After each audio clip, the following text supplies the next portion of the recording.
As we stepped away from the limo, there was an absolute swarm of media coverage. It was just camera flashes as far as the eye could see, in every direction.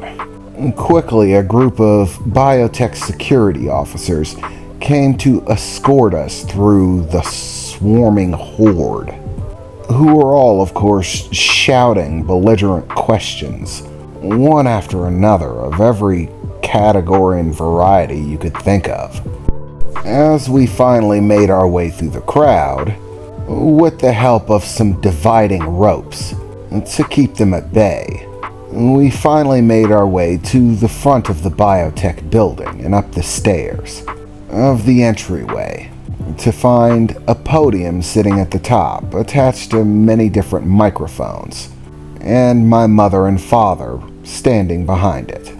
As we approached, my father gestured for us to stand behind him as he stepped up to the podium. "Hello, my name is Raphael Moon. I am, of course, the owner of Biotech Industries, the leading manufacturer in countless different categories, but most well known for our nanotechnology. I have called this press conference because there has been a drastic revelation as of late. After many years of searching, after countless fraudulent and fake attempts to impersonate him, and after much pain, anguish, and suffering for myself, my wife, and my son, I am at last pleased to announce that my son, Gabrial Moon, has now been officially found. After more than a decade's absence, my son has returned, healthy and alive," which was followed by a discordant cry of questions and flash cameras going off. It was almost a full riot. Please, one question at a time. Everyone who has a question, raise their hand and I will direct my attention to you and you may ask it." As the army of people all raised their hands, holding them up vigorously, my father pointed at one of the closest ones in the audience. "You there," my father said. "Yes, Mr. Moon. How are you feeling with the return of your very long-lost son? And are you certain that this is not in fact another fake?" "Well, to answer both your questions in order, myself and my family are overjoyed at the return of our son. We have not been happier in years. Words simply can't describe it. Joy simply falls short of the true sensation of having found your son after so many years of being lost. To answer your second question, yes, this is in fact part of why we are joyful. We have proven beyond any reasonable doubt that he is in fact our son, both in knowledge, memory, genetics, even testing for every type of tampering that could possibly be done. We are certain beyond any reasonable doubt that he is in fact our son, Gabrial Moon." My father pointed to another man, somewhat further back. "You there." Yes, Mr. Moon," the man said, stepping forward a bit. "How exactly is this going to affect Biotech Industries? Before, the primary shares were split between yourself and your son Michael. Are things going to change with the arrival of Gabriel back into the equation?" "As far as Biotech Industries are concerned," my father replied, "as it was written in my original intentions for the stocks that I purchased and transferred into the names of my descendants, my sons, They were originally meant to be split equally between my son Michael and my son Gabrial. But as Gabriel went missing, all of the shares went to Michael. After discussing this with the family for some time, it was not hard to reach a conclusion about what needs to be done. Michael, my other son, has agreed to turn over half of the shares that he is in possession of to his twin brother and fulfill the original intent for which I purchased them. So the Moon family will remain the primary stockholders for Biotech Industries, holding at full account over 60% of the stock for the company. In logistical terms, this means next to nothing. We will still provide all of the same services and products as always. Our business and the way we conduct it has not changed. I am still the CEO, and it has been arranged that myself, Michael, and Gabriel are each other's fail-safes. Should any one of us fall, that person's shares will be split between the remaining male members of the Moon family. So, I suppose we have answered enough questions for the time being, at least from me.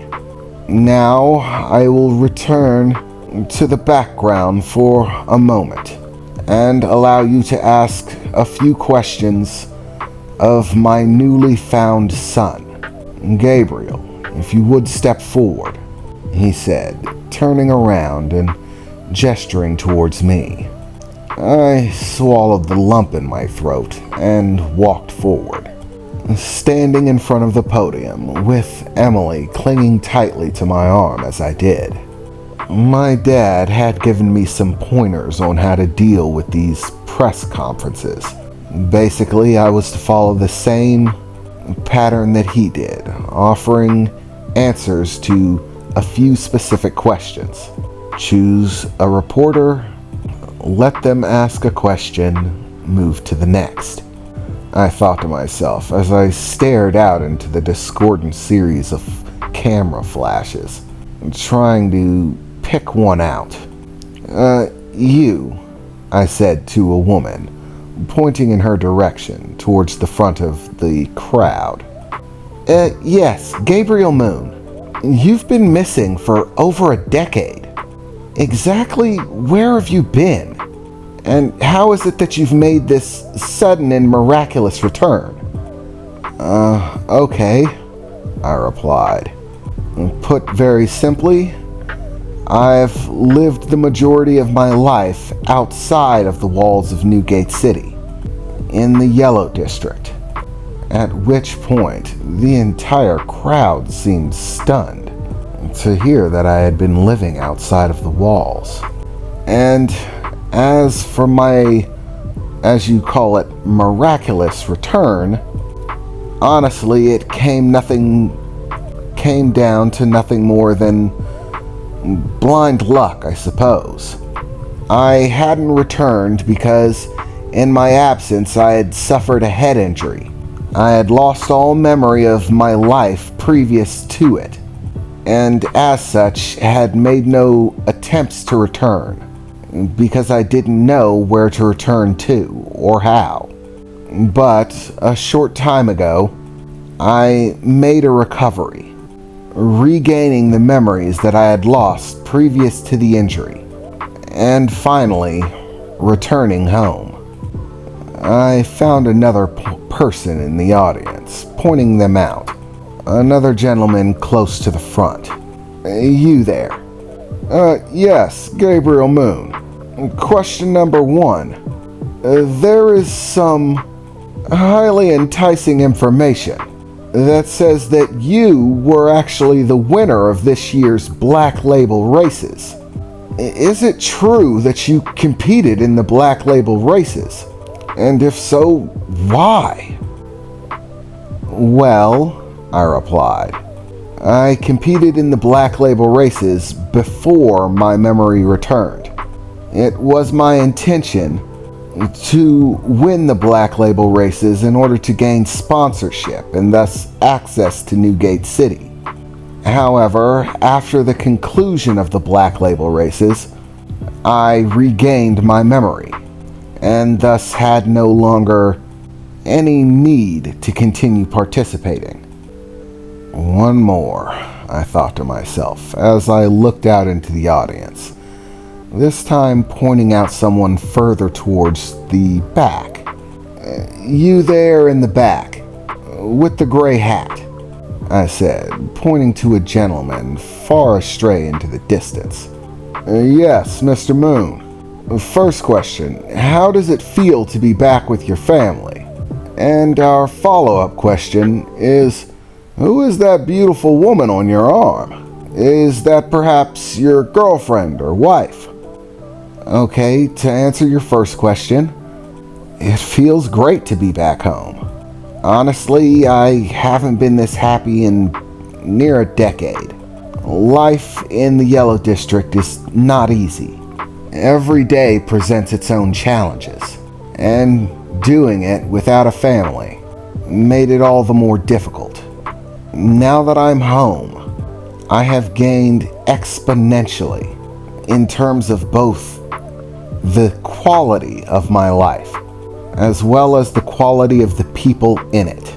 With the return of my family, I feel phenomenal. And as for the woman on my arm, this is Emily, and currently she is my girlfriend. Thank you all for your time, and I hope you all the best, I said as I began to step away from the podium, the entire audience beginning to erupt, taking pictures and shouting, trying to ask more questions. But my father had instructed me to keep it to a 3 questions limit, asking only 3 reporters to give questions. Because if you allow them to just ask questions as much as they want, then you never get to leave. It was at that point that we left the floor level of Biotech Industries behind, entering the building and beginning to head up to my father's private offices.